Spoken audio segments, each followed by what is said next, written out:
Hello friends, Khan classes of commerce में आपका स्वागत है। जैसा कि आप जानते हैं, एमपीपीएससी टैक्सेशन असिस्टेंट एग्ज़ाम दिसंबर 2023 में होने जा रहा है। इसके संबंध में आपको कॉर्पोरेट अकाउंट यानी कि कंपनी अकाउंट एक यूनिट में दी गई है। तो कॉमर्स के पार्ट 2 के लिए कंपनी एक्ट 2013 जो कि वर्तमान में लागू है, इसके संबंध में हम बहुत ही इम्पोर्टेंट फैक्ट आपके लिए लेकर आए हैं। तो कंपनी एक्ट 2013 जैसा कि आप स्क्रीन पर देख रहे हैं, और ये कब लागू हुआ, तो कंपनी अधिनियम 2013 12 सितंबर 2013 को लागू हुआ है। याद रखिएगा, ये 12 सितंबर 2013 को लागू हुआ है। तो पूरे भारत में जो इसकी एनफोर्सेस डेट है वो 12 सितंबर 2013 है। इसके पहले कौन सा एक्ट कंपनी में लागू था, तो कंपनी अधिनियम 1956 लागू था, और कंपनी अधिनियम 1956 के एंड होने के बाद ये कंपनी अधिनियम 2013 लागू हुआ है। तो इसकी लागू होने की तिथि याद रखिएगा, बहुत ही इम्पोर्टेंट फैक्ट है कि 12 सितंबर 2013 को ये पूरे भारत में लागू हुआ है। इसके बाद समझ लेते हैं कि जब ये एक्ट बनाया गया तो इस एक्ट में कितने सेक्शंस थे, मतलब कि कितनी धाराएं थीं। तो ये एक्ट जब भारत में लागू हुआ तो इसमें 470 धाराओं के साथ इसकी शुरुआत की गई। मतलब आज जो वर्तमान में कंपनीज एक्ट 2013 लागू है, इसमें 470 धाराएं हैं, 470 सेक्शंस हैं, और इसमें कितने चैप्टर्स जोड़े गए हैं, तो इसमें 29 चैप्टर्स यानी कि 29 अध्याय जोड़े गए हैं। 29 अध्याय के अंतर्गत 470 धाराओं में ये कंपनीज एक्ट डिवाइड है। अब इस एक्ट में कितनी अनुसूची, कितने शेड्यूल्स हैं, तो इसमें 7 शेड्यूल जो हैं रखे गए हैं, और इन पूरे 7 शेड्यूल्स में 470 धाराओं में और 29 अध्याय यानी कि 29 चैप्टर में पूरे कंपनी एक्ट को बांटा गया है। तो कंपनी एक्ट 2013 किस अधिनियम की जगह लागू हुआ, तो कंपनी अधिनियम 1956 को समाप्त कर दिया गया, और उसकी जगह अब नया कंपनी एक्ट 2013 लाया गया है, जो कि कंपनियों के नियंत्रण एवं नियमन को देखता है। यानी कि कंपनी का जो रेगुलेशन होता है, कंपनी पर जो कंट्रोल होता है और कंपनी पर जो रूल अप्लाई होते हैं, वो कंपनीज एक्ट 2013 के लागू होते हैं। अब बहुत ही इम्पोर्टेंट फैक्ट आप यहाँ समझ लें कि कंपनीज एक्ट 2013 में बैलेंस शीट और पीएल अकाउंट बनता है, तो वो किस शेड्यूल में बनाया जाता है, तो बहुत ही इम्पोर्टेंट फैक्ट आप समझ लें। अंतिम खाते फाइनल अकाउंट, जैसा कि आप जानते हैं, इसमें एक चीज़ बनाई जाती है बैलेंस शीट, और दूसरा इनकम स्टेटमेंट बनाया जाता है जिसको हम पीएल अकाउंट कहते हैं। तो पीएल अकाउंट को अब क्या कहा जाता है, इनकम स्टेटमेंट, हिंदी में इसको लाभानी खाता कहते हैं, और लाभानी खाते का अब नया नाम आय विवरण है, इनकम स्टेटमेंट है। और बैलेंस शीट को हम तुलन पत्र या चिट्ठा कहते हैं। तो बैलेंस शीट, ये जो 7 शेड्यूल आप देख रहे हैं, इनमें से किस शेड्यूल में बैलेंस शीट बनाई जाती है, तो बैलेंस शीट बनाई जाती है तीसरी अनुसूची में बनाई जाती है। कौन से नंबर की अनुसूची में बैलेंस शीट का फॉर्मेट मेंशन है, तो तीसरे में मेंशन है। और पीएल अकाउंट जो है वो भी तीसरे ही अनुसूची में बनाया जाता है, लेकिन तीसरी अनुसूची के अंतर्गत भी कुछ भाग रखे गए हैं। तो किस पार्ट में बनाया जाता है, तो याद रखिए आप, तीसरी अनुसूची के पहले भाग में यानी कि फर्स्ट पार्ट में क्या बनाई जाती है, बैलेंस शीट। तीसरे शेड्यूल के फर्स्ट पार्ट में बैलेंस शीट बनाई जाती है, और तीसरी शेड्यूल के ही सेकंड पार्ट में पीएल अकाउंट यानी कि इनकम स्टेटमेंट बनाया जाता है। तो अब जब से कंपनी अधिनियम लागू हुआ है, तो बैलेंस शीट का अब कौन सा फॉर्मेट लागू होता है, और पहले कौन सा फॉर्मेट लागू होता था वो भी समझ लें। जब 1956 में पुरानी कॉन्सेप्ट, पुराना कंपनी एक्ट लागू था, तो बैलेंस शीट जो बनाई जाती थी वो हॉरिजॉन्टल बनाई जाती थी। हॉरिजॉन्टल का मतलब होता है जिसमें दायित्व राशि और संपत्ति राशि होता था, लायबिलिटी अमाउंट और असेट्स अमाउंट होता था। लेकिन अब बैलेंस शीट का वो हॉरिजॉन्टल फॉर्मेट जो है वो बदल दिया है, अब वर्टिकल फॉर्मेट लेकर आए हैं, और इस वर्टिकल फॉर्मेट में बैलेंस शीट बनाई जाती है। तो बहुत ही इम्पोर्टेंट ये फैक्ट याद रखिएगा कि अब जो बैलेंस शीट बनाई जाती है वो किस फॉर्मेट में बनाई जाती है तो वर्टिकल बनाई जाती है। वर्टिकल मतलब जो होता है उदग्र ऊर्ध्वाधर बनाई जाती है, उदग्र बनाई जाती है। ये किस शेड्यूल में बनाई जाती है तो शेड्यूल नंबर 3 में और पार्ट 1 में बनाई जाती है, जबकि पीएल अकाउंट इनकम स्टेटमेंट है जो कि शेड्यूल 3 के पार्ट 2 में बनाया जाता है। आई होप ये कॉन्सेप्ट आपको समझ में आ गई होगी। इसके बाद देखते हैं कि आगे कंपनी अधिनियम में और क्या व्यवस्थाएं हैं। तो बहुत ही इम्पोर्टेंट फैक्ट देखिए, अब ये स्क्रीन पर आप देख रहे हैं कंपनी की परिभाषा। तो कंपनी की परिभाषा भारतीय कंपनी अधिनियम 2013 में कहाँ दी गई है तो कंपनी की परिभाषा कंपनी अधिनियम 2013 में 2(20) में दी गई है। मतलब definition of company is given in companies act 2013 in the section of 220। Company की परिभाषा सेक्शन 2(20) में दी गई है, इसको याद रखिएगा आप, ये बहुत ही इम्पोर्टेंट फैक्ट है। इसके बाद आप जानते हैं कि कंपनी कई प्रकार की होती है, स्वामित्व के आधार पर, ओनरशिप के आधार पर, limited by share, limited by guarantee, number of person के आधार पर भी कंपनी को बांटा गया है। तो सबसे पहले समझ लेते हैं कंपनी का जो पहला प्रकार आप स्क्रीन पर देख रहे हैं OPC, 1 पर्सन कंपनी, इसका फुल फॉर्म हो गया OPC का। और 1 पर्सन कंपनी एक व्यक्ति की कंपनी कहलाती है जिसमें एक व्यक्ति कंपनी का मालिक होता है। और इसकी डेफिनेशन या इसका अर्थ जो है वो कहाँ दिया गया है तो वो दिया गया है 262 में।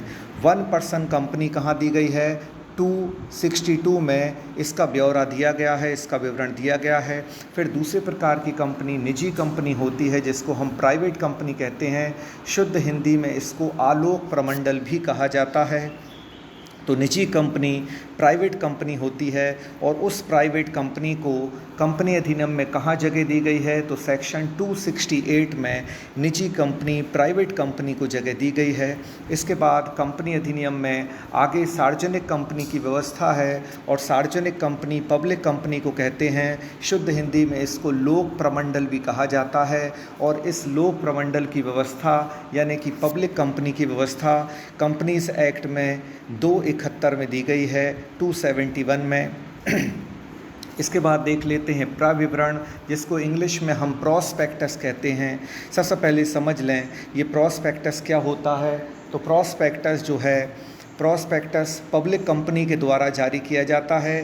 कंपनी को अंशों के निर्गमन के पूर्व मतलब इशू ऑफ शेयर के पहले कंपनी को प्रॉस्पेक्टस जारी करना होता है। ये हर कंपनी प्रॉस्पेक्टस जारी नहीं करती, बल्कि प्रविवरण या प्रॉस्पेक्टस वही कंपनी जारी करेगी जो कि सार्वजनिक कंपनी है, जो कि कंपनी अंशों को बाज़ार में इशू कर सकती है, जिसका IPO होता है, इनिशियल पब्लिक ऑफ़र होता है। वो सार्वजनिक कंपनी क्या कर सकती है, प्रविवरण जारी करेगी, उसके बाद अंशों का निर्गमन करेगी और अंशों का आवंटन करेगी, मतलब शेयर इशू करेगी और शेयर अलॉट करेगी। तो प्रविवरण किस आधार पर बनाया जाता है उसकी व्यवस्था कंपनी अधिनियम के 270 में है, 270 में। तो याद रखिए प्रविवरण किसके द्वारा जारी किया जाता है तो प्रविवरण सिर्फ जारी किया जा सकता है पब्लिक कंपनी के द्वारा। ये भी बहुत इम्पोर्टेंट फैक्ट है यहाँ। अब सरकारी कंपनी की व्यवस्था यानी कि सरकारी कंपनी जिसको हम गवर्नमेंट कंपनी कहें, जिसमें 51% शेयर किसके हैं, गवर्नमेंट के हैं। 51% शेयर जिसमें किसके हैं, गवर्नमेंट के हैं। तो उसके लिए कौन सा सेक्शन रखा गया है, उसके लिए सेक्शन नंबर 245 रखा है। गवर्नमेंट कंपनी से रिलेटेड आपको जानकारी कहाँ दी गई है, 245 में इसको डिफ़ाइन किया है। इसके बाद सूत्रधारी कंपनी, होल्डिंग कंपनी जिसका नाम है, होल्डिंग कंपनी, सूत्रधारी कंपनी क्या होती है, वो कंपनी जो 50% से अधिक शेयर सहायक कंपनी के खरीद लेती है, सब्सिडरी कंपनी के खरीद लेती है, उसे हम सूत्रधारी कंपनी कहते हैं। और सूत्रधारी कंपनी की व्यवस्था कंपनी अधिनियम के 246 सेक्शन में रखी गई है। सहायक कंपनी है सहायक कंपनी सूत्रधारी कंपनी की सहायक कंपनी होती है और इसको हम सब्सिडरी कंपनी कहते हैं।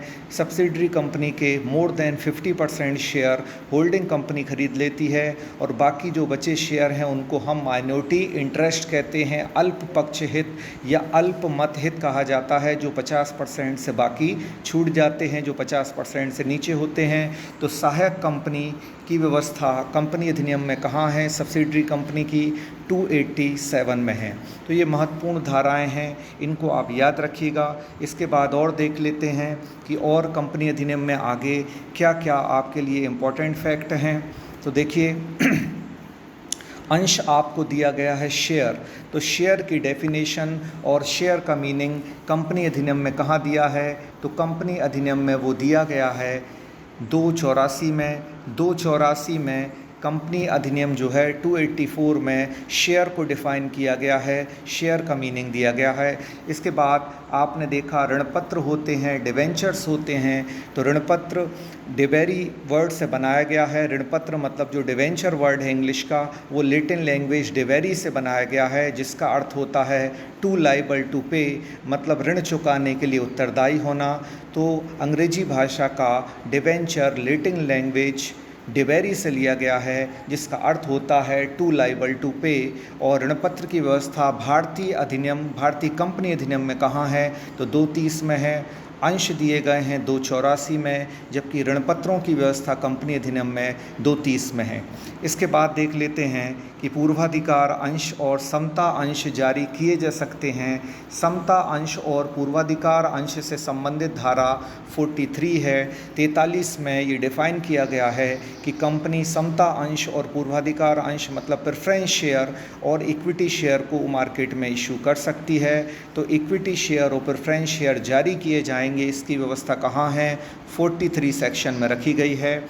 इसके बाद अंशों का प्रीमियम पर निर्गमन। जब 10 रुपये वाला अंश 12 रुपये या 15 रुपये या अपनी पार वैल्यू से ज़्यादा पर इशू किया जाता है तो उस एक्स्ट्रा अमाउंट को हम प्रीमियम कहते हैं। या 100 रुपये वाला शेयर 110 115 पर इशू किया जाता है तो जितना एक्स्ट्रा अमाउंट मिलता है उसको हम क्या कहते हैं? प्रीमियम। और शेयर जब प्रीमियम पर इशू किया जाता है तो शेयर प्रीमियम पर इशू हो सकता है। किस सेक्शन के तहत हो सकता है? तो सेक्शन 52 कंपनीज एक्ट में यह हमें प्रोवाइड करता है कि share will be issued at premium. क्या शेयर को बट्टे पर इशू किया जा सकता है? शेयर को बट्टे पर यानी कि डिस्काउंट पर इशू नहीं कर सकते। तो कौन सी धारा बट्टे पर इशू करने पर प्रतिबंध लगाती है? 53 धारा ये कहती है कि कोई भी अंश बट्टे पर निर्गमित नहीं हो सकता, लेकिन धारा 54 जो है वो कुछ अंशों को बट्टे पर निर्गमन के लिए अलाउ करती है। तो ध्यान रखिएगा आप, यहाँ एक इम्पॉर्टेंट फैक्ट है कि 53 में ये प्रतिबंध है कि अंश बट्टे पर यानी डिस्काउंट पर शेयर इशू नहीं हो सकते, लेकिन स्वेट इक्विटी शेयर जो कंपनी के अंशधारी और कंपनी के कर्मचारियों को इशू किए जाते हैं, कंपनी के एम्प्लॉय को इशू किए जाते हैं, वो शेयर स्वेट इक्विटी शेयर होते हैं। और स्वेट इक्विटी शेयर किस पर निर्गमित हो सकते हैं? बट्टे पर। और कौन सी धारा इसको अलाउ करती है? तो 54। याद रखिएगा 53 यहाँ अंशों को बट्टे के निर्गमन पर प्रतिबंध लगाती है, जबकि धारा 54 जो है वो इशू ऑन डिस्काउंट को अलाउ करती है, मतलब शेयर का इशू डिस्काउंट पर हो सकता है, इस बात के लिए परमिट करती है। तो परमिशन जो देती है वो धारा 54 है। इसके बाद आगे देख लेते हैं, ये धारा 55 दी गई है। धारा 55 सेक्शन 55 किससे संबंधित है? तो ये प्रेफरेंस शेयर के रिडम्पशन से रिलेटेड है कि प्रेफरेंस शेयर से जब हमने पैसा लिया तो 3 साल बाद, 5 साल बाद या 20 साल के अंदर कभी भी जब उनको भुगतान किया जाएगा तो उनका भुगतान किन शर्तों पर होगा और किस तरीके से उनका रिडम्पशन होगा, उनको पेमेंट किया जाएगा प्रेफरेंस शेयर होल्डर को, इसकी व्यवस्था सेक्शन 55 में की गई है। तो याद रखिए अंश जो हैं वो जारी किए जाते हैं 284 में, ऋण पत्र जारी किए जाते हैं 230 में, पूर्वाधिकार और समता अंशों का इशू होता है 43 में, लेकिन पूर्वाधिकार अंशों का शोधन यानी कि रिडेम्पशन ऑफ प्रेफरेंस शेयर की व्यवस्था रखी गई है सेक्शन 55 में। आई होप ये कंपनीज एक्ट से संबंधित महत्वपूर्ण तथ्य आपको समझ में आए होंगे। इनको ज़रूर अपनी कॉपी में नोट कर लें, नोट्स बनाकर आप पढ़ाई करें ताकि इनका रिवीजन भी आप कर सकें। उम्मीद है ये वीडियो आपको पसंद आया होगा। वीडियो को लाइक करें, शेयर करें, कमेंट करें और बहुत जल्दी हमारे पेड कोर्स को आप ज्वाइन करें। इसी तरह हम बहुत ही इम्पोर्टेंट फैक्ट लेकर आपके लिए आते रहेंगे। Thank you so much.